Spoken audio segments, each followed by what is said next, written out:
అప్పుల బాధలు వెంటాడుతున్నాయా? అయితే 6 JVR వారి జాతిరత్నాలు ధరించండి. గ్యాస్ సిలిండర్ వాడే ప్రతి ఇంటికి మరో షాక్ తగిలే అవకాశం అయితే కనిపిస్తోంది. ఇప్పటికే పెరిగిన ధరలతో ఇబ్బంది పడుతున్న ప్రజలకు ఇప్పుడు మరోసారి అదనపు భారం పడొచ్చనే వార్తలైతే వినిపిస్తున్నాయి. అసలు ఏం జరగబోతోంది? నిజంగానే గ్యాస్ సిలిండర్ ధర పెరుగుతుందా? ఈ ప్రతిపాదన వెనుక అసలు కారణం ఏంటి? ఇప్పటికే గ్యాస్ సిలిండర్ ధరలు పెరగటంతో చాలా కుటుంబాలు కూడా నెలవారీ ఖర్చులను అరేంజ్ చేసుకోవడానికి అడ్జస్ట్ చేసుకుంటూ ఉన్నాయి. అలాంటి సమయంలోనే కేంద్ర ప్రభుత్వం మరో కొత్త ప్రతిపాదనను అయితే పరిశీలిస్తున్నట్లుగా మనకి సమాచారం అందుతోంది. ఈ ప్రతిపాదన ప్రకారం అయితే ఇంట్లో వాడే ఎల్పిజి గ్యాస్ సిలిండర్లపై అదనంగా కిలోకు 1.29 రూపాయలు విధించాలని ఆలోచిస్తున్నట్లుగా అయితే తెలుస్తోంది. ఇప్పుడు చాలా మంది కిలోకు ₹1.29 కదా, అంత పెద్ద విషయం ఏంటి అనుకోవచ్చు. కానీ మనం ఇంట్లో వాడే ఒక గ్యాస్ సిలిండర్లో సుమారు 14.2 కిలోల గ్యాస్ ఉంటుంది. అంటే ఈ లెక్కన చూస్తే ఒక సిలిండర్ పైన దాదాపు ₹18 వరకు అదనంగా చెల్లించాల్సి వచ్చే అవకాశం అయితే ఉంటుందన్నమాట.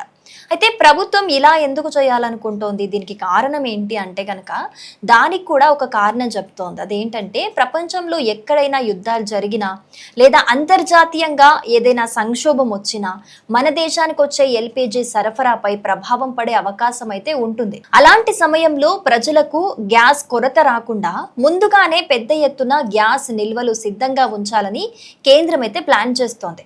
ఈ ప్రణాళిక అయితే చిన్నది కాదు. వచ్చే 10 ఏళ్లలో దేశంలో భారీ ఎల్పిజి నిల్వ కేంద్రాలు నిర్మించాలని అయితే భావిస్తుంది.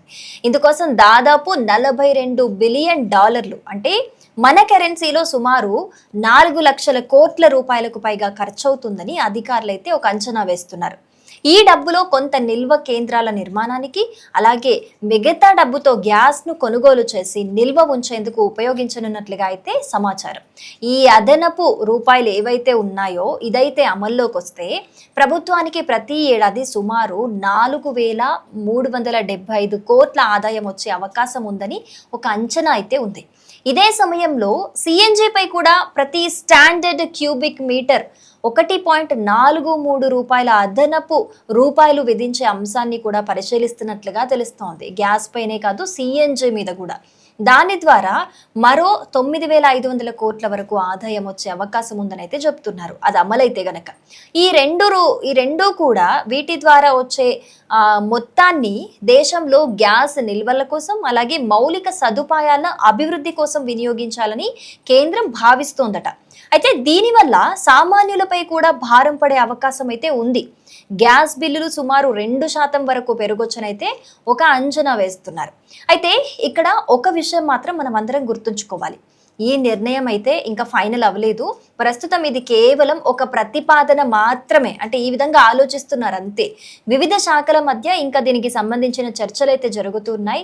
కేంద్ర కేబినెట్ ఆమోదం తెలిపిన తర్వాతే ఇది అధికారికంగా అమల్లోకి అయితే వస్తుంది. అంటే ఇప్పుడే గ్యాస్ సిలిండర్ ధర పెరిగిపోయింది అని కాదు, కానీ ఈ ప్రతిపాదనకు కేంద్రం గ్రీన్ సిగ్నల్ ఇస్తే గనక, ఒకవేళ ఇప్పుడు చర్చలు జరుగుతున్నాయి కదా, ఒకవేళ గ్రీన్ సిగ్నల్ ఇస్తే రాబోయే రోజుల్లో ప్రతి సిలిండర్ మీద ₹18 వరకు ఎక్స్ట్రా ఛార్జెస్ పడే అవకాశం అయితే ఉందన్నమాట. మరి దేశంలో భవిష్యత్తులో గ్యాస్ కొరత రాకుండా ఉండేందుకు ఈ నిర్ణయం అవసరమా, లేక ఇప్పటికే పెరిగిన ధరలతో ఇబ్బంది పడుతున్న ప్రజలపైన ఇది అధిక భారం అవుతుందా? మీ అభిప్రాయం ఏంటి అనేది తప్పకుండా కామెంట్ చేయండి.